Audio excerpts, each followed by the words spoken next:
Hi everyone, my name is Heather and I'm Audrey and Kate's mom, and I thought I'd share with you guys a family update for this week. And I thought today I'd talk a little bit about how cold it is, or was in like a couple days ago here.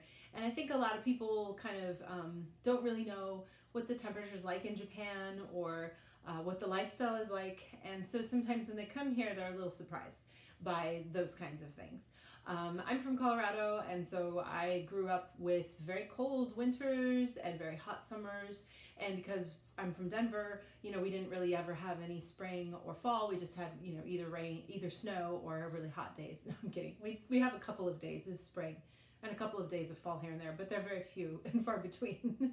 But obviously in the wintertime, we have central heating. Otherwise, we would die. So, and that's not a joke. That's serious.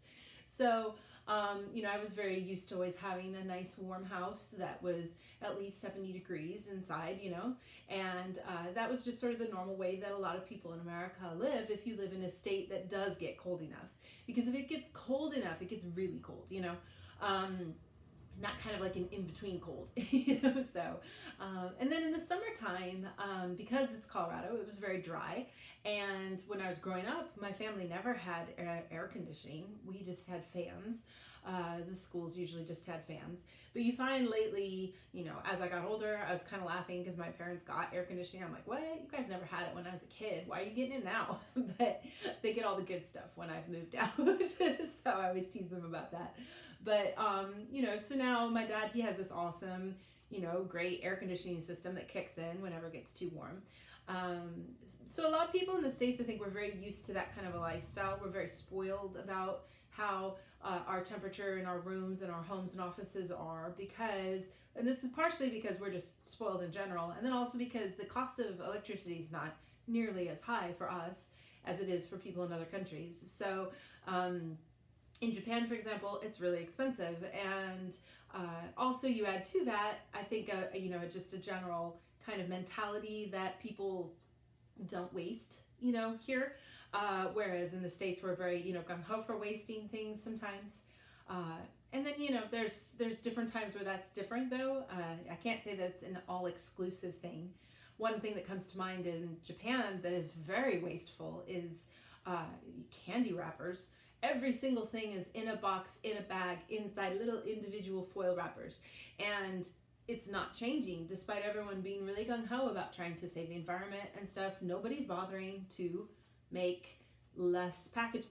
That's just not something culturally that people are ready for here. And it's incredibly wasteful. So that's one thing, where you're going to find some differences, obviously. But for here, we live in Kyushu, which is the lower part of the main set of islands. And of course, there's Hokkaido, and then there's the Honshu and Kyushu.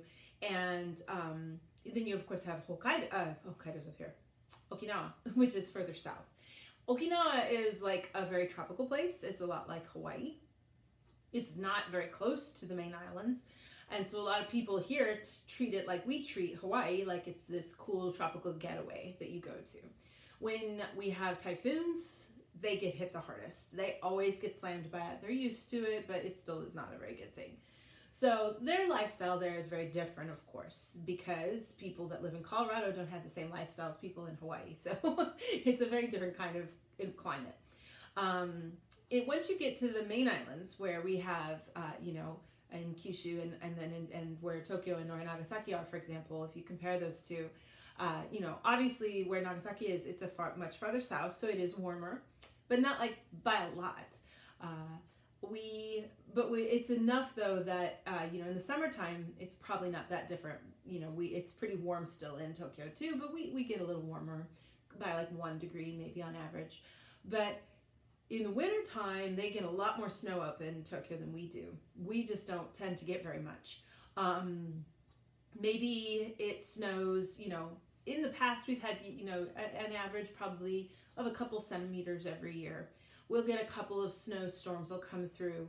We get a lot of those ones where it's snowing, but it's not sticking. And I never even knew that was a thing growing up in Colorado. It's like, if it snows, it snows. But it's just there in the sky, and then it doesn't land on the ground, or by the time it lands on the ground, it melts.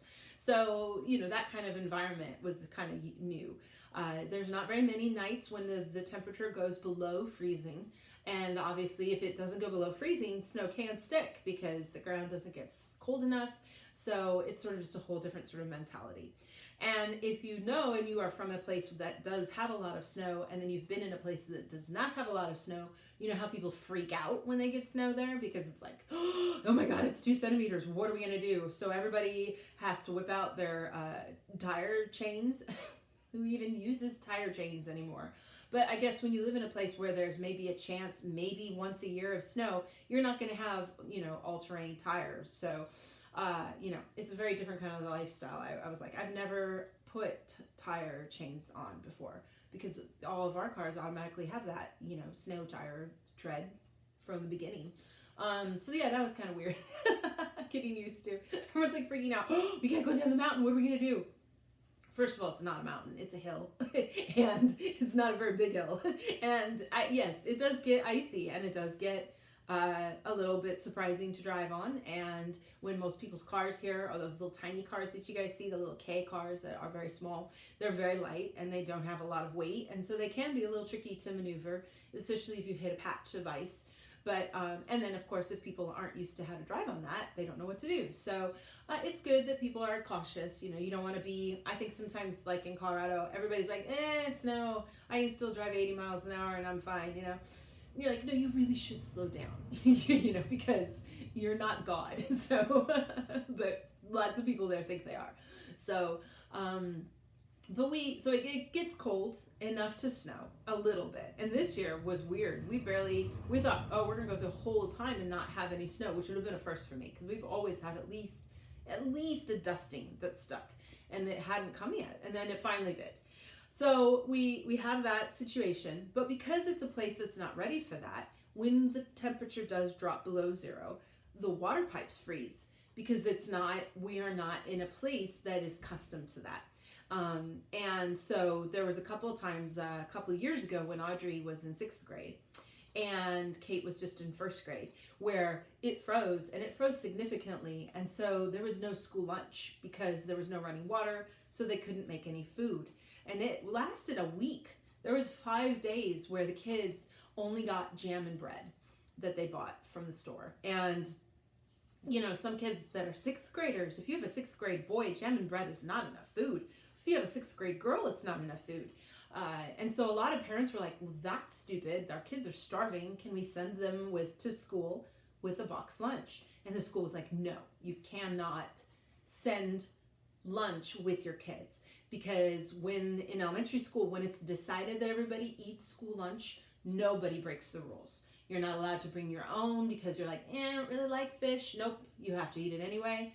And if they were really worried, because it puts unnecessary pressure on moms who don't have time to make lunch, because not everybody would be the same, right? I mean, and I get it, but it's also still like, wow, really crazy. So the kids had a tough week that week. They came home starving and lightheaded and just blah. It was not good. So that's something that happens. The pipes freeze, which I've never experienced in my life growing up in Colorado. The pipes never freeze, I mean, I guess they have maybe, but it was never very significant. It wasn't like, oh God, we have no water now. So there was that. And then in the house, we don't have central heating. So, because if we had central heating, our pipes would freeze. So, because we have no central heating, and I think most people don't get what that is. They're like, how can you live like that? Japan is an advanced country. Why don't you have central heating? Because we don't need it. And except for a couple of times, the winter time is a very cold time in Japan. If you go to anywhere, really. Obviously, if you go to Hokkaido, they get some serious cold up there. And when you're dealing with, very like every day minus below, so many degrees below the 0 centigrade, then obviously you have to have some kind of a central heating system. And they do. They have greater systems. They have more heaters. They have they opt out to have things on more often because they would die if they didn't do that. But down in the rest of Japan, we're just like, meh, whatever. So we just kind of put up with being cold all winter. And if you're not used to that environment and you come from like America, we've been spoiled and babied and everything is always 70 degrees and nice and warm and toasty. It is cold. You wake up in the morning and it's 0 degrees, so that's 32 degrees Fahrenheit. You wake up and that's the temperature in your house. And everybody's floors are not carpet, so everybody's floors are wood or tile, and so or tatami mat. And so when you wake up, it's cold. Your feet are freezing. You go to the bathroom, everything steams because it's so cold. It's really freezing, and that takes a little getting used to if you're not ready for it. If you're like all used to being, in this beautiful little wonderful world that a lot of people are used to, for example, in the States, it's pretty shocking. It's just cold in general. Even now, it's a nice day outside. It's going to be like 16, but it's 16 in the house too, of centigrade. And so, being used to that can be hard because a lot of people think, well, it should be about like 22, 25 or something, But, we just get along. My hands are ice cold. Audrey says during a live that, her fingers are numb because she's cold and hasn't started playing guitar yet. And that's just true. Your hands and your feet are cold. And so there's a lot of selling of, really warm socks and, what we would probably call like long underwear. I don't even know if people even know what that is anymore these days. But, wearing like insulated layers of clothing that are not so thick, but that still keep you warm. And that's really popular here. Nice blankets that you can put over your shoulders, nice little warm blankets that you put on your lap to keep you warm. That's a huge part of things. And so you see a lot of people wearing like half gloves all day that cover up their arms. And that's just part of what it is to live in Japan. And we do have heaters. We have an air conditioning / heating unit. And depending on the family and who built the house and when, that'll decide how many of those there are in each place. And obviously you can add them later on in life. But, it used to be that there'd just be one or two, maybe one in the living room space where everybody would be. But there's not one in the bathroom or something like that, So that's another thing. Getting out of the shower is just ice cold. It's so terrible. So we have small portable heating units that we put on when we're taking a bath and things like that to heat up, because it is really kind of cold. And when you have a baby and stuff, it's just too cold. You want to keep them warm. But you have to kind of do other things. You can't expect it to just be warm automatically. And because we don't want to have incredibly ridiculous electric bills, we, all congregate into one part of the house. Nobody goes off to their room to do their homework. We all stay in the same room in the kitchen where the heater's on. We don't, our family at least, we don't have a thing like, oh yeah, you can just have the heater on in your room and I'll have the heater on in my room. Some families do that. I'm not saying that that's not the case. There are some families who do let their kids have the heater on in their room and while parents have it on in the other part of the house. We actually have done something weird here where, I don't know why we did this, it's so weird. We specifically set the voltage, the wattage of the house or whatever, not voltage or wattage, the general power that our house can have. We've set it low. So that means that if we have more than 3 rooms that have a heater on at a time, the electricity goes out. The breaker goes out and we have to go down and turn the breaker on again. So that's a good way to prevent yourself from overspending, because otherwise it's like, holy crap, the electric bill is so high this month. We probably pay on average in winter between like $150 to $200 a month just for electric. And then, you have a water bill that's separate. And that can also then be about the same in the summertime when it's really hot and you have the air conditioning on. But in the in-between months, when you're not using it so much, you can even get less than 100, like 90, that's possible. So, and we're obviously very tech oriented. We're using things all the time. We don't watch TV on TVs, but we watch stuff all the time on our iPads and stuff. So we're using electricity. We're using computers. But yeah, we have to really be careful, because like if I'm trying to bake something in our oven and somebody else has the heater on or the air conditioner on, and then somebody else is like, oh, let's make some coffee or something, the breaker goes out. So we do those things though to try to keep things in check. And there are some families, and we kind of make, everybody in Japan kind of makes fun of them if they let their children just have the heater on all the time. We say that they're spoiled little princesses, but or princes. But we usually don't see very many people just opting for that, because it can be pretty pricey.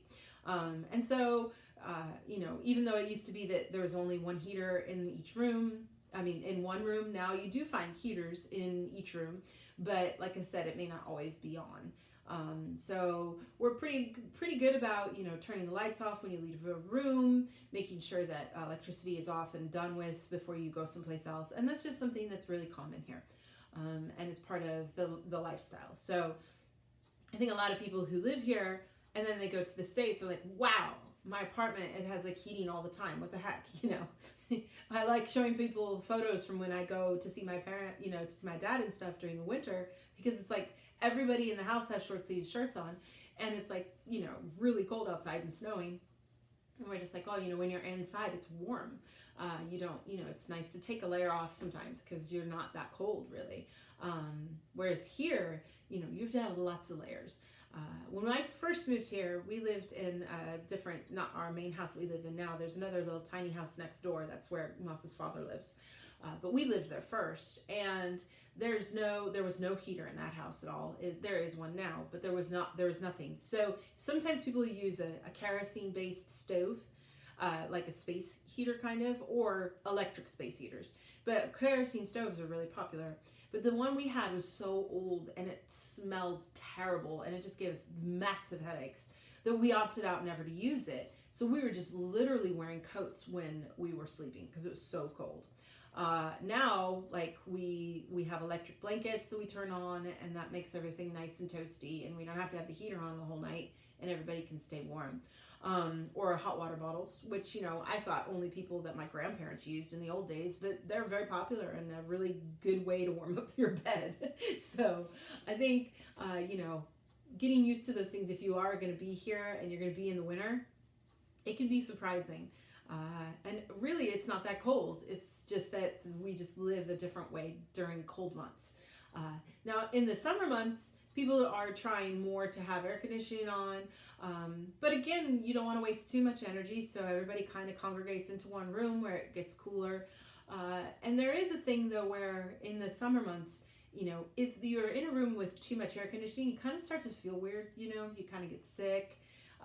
Get headaches easily, you feel kind of sick to your stomach. We talk about how you get a shock because one room is so cold and then the next room is so, outside is so warm, that we try to encourage people to not be in too cold of a space. You see a lot of the stores trying to opt for lowering their base temperature of what they want to try to shoot for because they're trying to get everybody used to it not being so air conditioned. So that has been a new thing that's kind of been going on. Where you see people trying to conserve and also get people kind of used to the heat. There is no heating or air conditioning at the schools. No. The teachers have it in their office, but the classrooms do not. And it's starting to change, and there are some schools who are starting to change that rule and are putting them in, and actually Kate's school just put them in this year. And the other day when it snowed and it was 0, they actually used it for the first time. And Kate was like, man, we were all asleep. It was so nice and warm and toasty. So I thought, well, they're not going to use that again. They only use it for 30 minutes. So, but because it's so cold in the winter, they also have these dumb rules that you can't wear gloves, you can't wear hats or scarves in class, you can't have those little like warm, I don't know what they're called in the States, but we have them, you take them sometimes camping. They have that like sand that when you open it up to the air, it warms up really warm and you can put it in your pockets and stuff. Those are very popular. People use them all the time. But the teachers will go around and check kids' pockets to make sure that they don't have them, even though the teacher has them, of course, because the teacher can have them. So, and it gets cold. It's really cold. And in the summer months, it's hot. And they do have fans, and they hope and pray for a breeze, but it gets really warm there. And so it's a big problem because we do go to school so much during the summer months. Our summer vacation doesn't start till the middle of part of July, and we go back to school right at September, and September is just hotter than anything. That's still summer here. So a lot of kids, and then in the summer months, we still go to school all the time, especially if you're middle school and high school. You go to school still every day for your club activities and other things. It's vacation, but there's no vacation. So if you do a sport, it's very dangerous because kids get heat stroke all the time. Kate's had it a number of times. Had a very high fever and was throwing up once. So you have to be careful and look out and make sure. And that's why all the kids take a thermos with them to school that, the parents are supposed to fill up with that barley tea that we drink a lot of that has no caffeine in it. That's a good thing, or water, obviously. And the teachers try to encourage kids to refill. I mean, in the summer months, that thing can be completely empty. Some kids come to school with 2 of them, and then the kids get a chance to fill them up at the water fountain because it's just so hot.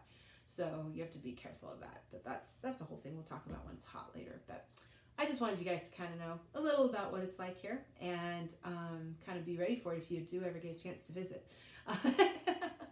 And wonder why are they talking so much about it being so cold? It's Nagasaki. It's not that cold there, and it's not really. But when your house is the same as outside, it's cold. So, but if you guys have any questions, you can let me know during any of the live streams or anything like that. You can also leave comments anywhere where they let you leave comments, like on Facebook and Twitter. And I'll have another update for you guys next week. Thanks so much again, you guys, for all your support, and I'll talk to you guys next time. Bye.